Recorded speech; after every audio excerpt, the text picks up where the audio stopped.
इस हफ्ते यानी कि 4 जून को बाकायदा तौर पर भारत में जो एक तवील 7 मरलों में आम इंतखाबात हुए उसके नताइज सामने आ गए और उन नताइज में बहुत आई थिंक जो सबसे इम्पोर्टेंट बात थी सरप्राइज़ मिले, क्योंकि जो एग्जिट पोल्स में जो दिखाया गया था कि शायद जो बीजेपी यानी कि मौजूदा जो रूलिंग पार्टी थी उसको ओवरवेलमिंग मेजॉरिटी मिलने जा रही है। 400 की भी बात हो रही थी, 2/3 अक्सरियत की भी बात हो रही थी, लेकिन जो एक्चुअल नताइज सामने आए तो उसमें बहुत शॉक्स थे बहुत से लोगों के लिए। जो कई जो स्ट्रॉन्ग होल्ड थे बीजेपी के, जिस तरह के यूपी यानी कि उत्तर प्रदेश वो रियासत है भारत की, जिस तरह पाकिस्तान में आप सियासी एतबार से जब कहते हैं जो पंजाब की इंपॉर्टेंस है, सबसे ज़्यादा नशिस्तें 80 वहाँ पर हैं यूपी में, और यूपी में 2019 में जहाँ पर स्वीप किया था बिल्कुल बीजेपी ने, इस मरतबा उनको वहाँ पर शिकस्त खाना पड़ी। एंड मोर इम्पॉर्टेंटली जो सबसे इम्पॉर्टेंट बात है, कहा यह जा रहा था कि ये जो इंतखाबात बीजेपी लड़ रही थी, खास करके ब्रांड मोदी जो था उसमें जो हिंदू कार्ड वो प्ले कर रहे थे, और उजलत में उन्होंने उस जगह के ऊपर जहाँ पर तारीखी बाबरी मस्जिद थी अयोध्या में जनवरी में राम मंदिर का इफ्तिताह भी किया, इस उम्मीद पर किया कि उसकी वजह से लोग उनके हक में वोट देंगे। इंटरेस्टिंगली इवन अयोध्या से बीजेपी को शिकस्त हुई, ना सिर्फ अयोध्या से बल्कि जो उसके मुल्का जो जितने अजला थे वहाँ पर भी मेजॉरिटी सीटों पर बीजेपी जो है वो हार गई उनके उम्मीदवार। इसका मतलब है कि हम जो अंडर एस्टिमेट करते हैं जो आम लोगों का विजडम है कि शायद आप उनको बेवकूफ़ बना लेंगे, कोई भी दुनिया का मुल्क हो, वो पाकिस्तान हो, भारत हो, at the end of the day शायद रिलीजन भी बिकता है, इसमें कोई शक नहीं है, लेकिन at the end of the day रोटी कपड़ा मकान। आई थिंक वहाँ पर भी बावजूद इसके कि ओवरऑल उनके बेशक इकोनॉमी के फिगर्स अच्छे थे, eight the end of the day लोगों ने कि उनको रोजगार के कितने मौके हैं, उनकी ज़िंदगी कितनी आसान है, उसकी बेस के ऊपर उन्होंने वहाँ पर वोट दिया। कामरान, इसमें एक ट्रेंड आपने देखा जा रहा है जो हिस्टोरिकली भी हमेशा रहता है, पाकिस्तान के अंदर भी वो फैक्टर हुआ, इंडिया के अंदर भी जो यूथ का एक वोट है। अब यूथ की थिंकिंग जो हर लीडर को गालिबन उसकी समझ नहीं आती, चंद ही लीडरान है जो उसको समझ सकते हैं, और ये जो एक्सट्रीमिज्म है चाहे वो पॉलिटिक्स के अंदर हो चाहे किसी और जो ज़िंदगी का शोबा है उसके अंदर हो, उसको नॉर्मली डिस्करेज किया जाता है। एक्सट्रीमिज्म शॉर्ट टर्म में तो बेनिफिट देती है, और जहाँ पे प्राइम मिनिस्टर मोदी को भी ये बेनिफिट मिला। हैविंग सेड दैट अभी भी वो प्राइम मिनिस्टर तो बनने जा रहे हैं, कल ओथ भी लेने जा रहे हैं वो। ये अलग बात है कि उनकी उस तरीके से उनकी सिंगल मेजॉरिटी नहीं है जो उनको पहले मिली थी उनकी पार्टी को, but still he will be the prime minister for next 5 years. लेकिन एक फ़र्क है जो मोदी साहब की पर्सनैलिटी से लोग वाकिफ़ हैं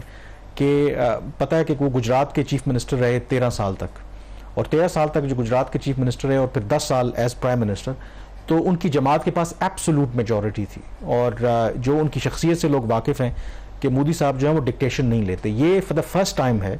कि उनको अब एक मखलूत हुकूमत जो है उसको लीड करना पड़ेगा, क्योंकि बिल्कुल आपने ठीक कहा कि इस दफ़ा उनको एब्सोलूट मेजॉरिटी नहीं मिली। 543 का जो हाउस था 272 उनको चाहिए थे, लेकिन इस दफ़ा बीजेपी जो है वो 240 सीटें जीत सकी, यानी कि वो 32 जो सीट्स हैं वो शॉर्ट थे, और इस वजह से उनको जो इलाकाई जमातें हैं उनके ऊपर रिलाई करना पड़ रहा है। 2019 में अगर आप देखें तो सिंगल हैंडेडली सिर्फ बीजेपी को 303 नशस्तें मिली थी, और ओवरऑल इत्तेहादियों को मिला के 353 उनकी नशस्तें बनती थी। तो एक तो ये बहुत बड़ा अब चैलेंज होगा भारतीय प्राइम मिनिस्टर के लिए कि वो किस तरीके से अपनी पॉलिसीज़ को आगे लेकर के चलते हैं। दूसरा, इन इंतखाबात में आई थिंक हमारे यहाँ भी इतना डिस्कस नहीं हुआ कि मकबूजा कश्मीर में भी आपको पता है कि लोकसभा के इंतखाबात हुए, और आर्टिकल 370 को रिवोक करने के बाद आपको पता है कि Jammu and Kashmir and then Ladakh को अलग कर दिया गया था। पहले कुल मिला के लद्दाख को भी जम्मू एंड कश्मीर 6 सीटें हुआ करती थी लोकसभा की। इस दफ़ा लद्दाख क्योंकि उन्होंने अलग कर दिया, उसकी 1 सीट थी, जम्मू की 2 थी और कश्मीर की 3 सीटें थीं। इंटरेस्टिंगली लद्दाख से बीजेपी जो है वो हार गई, और वो क्यों हारी अगेन कि वहाँ पर जो कैंडिडेट जीते उन्होंने ये कहा कि ये आर्टिकल 370 को जो उन्होंने रिवोक किया ये उसके खिलाफ वोट था। जम्मू में क्योंकि हिंदू वहाँ पर मेजॉरिटी है, वहाँ पर बीजेपी जीत गई। कश्मीर में उन्होंने अपना उम्मीदवार खड़ा नहीं किया बीजेपी ने, वहाँ पे उनकी जो प्रॉक्सी जमातें थीं उनको उन्होंने वहाँ पर इंतखाबात लड़ने के लिए कहा, वहाँ पर भी उनको शिकस्त हुई। और एक जो नतीजा है बारामूला का वो बड़ा इंटरेस्टिंग है कि एक ऐसे शख्स ने जो 2019 में जेल में है, इंजीनियर रशीद, जिसको कहा जाता है कि वो प्रो प्लेबिसिड है, यानी कि कश्मीर का जो फाइनल सेटलमेंट है उसके लिए इस्तिस्वाबे राय जो है उसके हक में, उनके ऊपर टेरर फाइनेंसिंग के इल्ज़ामात में जेल के अंदर से उन्होंने इंतखाबात लड़े, और जो उमर अब्दुल्ला हैं बड़े पुराने पॉलिटिशियन है, वहाँ के चीफ मिनिस्टर भी रहे हैं, उनको उन्होंने कई लाखों के वोट के मार्जिन से शिकस्त दी है। और वहाँ पर भी, और जो सबसे इम्पोर्टेंट बात आई थिंक कि जो ओवरऑल वहाँ पर टर्न आउट रहा है, ये आई थिंक पाकिस्तान के लिए भी ये सोचने वाली बात है कि जो सिर्फ कश्मीर के अंदर जो 3 उनके अजलात श्रीनगर, अनंतनाग और बारामूला में को अराउंड 59% रहा है। 2019 में जो इंतखाबात हुए थे सिर्फ 19% था, क्योंकि वहाँ पर जो रेजिस्ट कर रही थी जो भी फोर्सेस थी, कश्मीर का जो वहाँ पर रूल है वो हमेशा बायकॉट का ऐलान करती थी। इस दफ़ा ऐसा नहीं हुआ, लेकिन जो बीजेपी है वो ये कहती है कि ये हमारी कश्मीर की जो पॉलिसी है उसकी कामयाबी है कि लोग अब इतनी बड़ी तादाद में वोट दे रहे हैं। जो एक्चुअल रियलिटी है, उन्होंने कहा कि इस दफ़ा इन इंतखाबात में उनको पता था कि ना तो पाकिस्तान कुछ कर सकता है,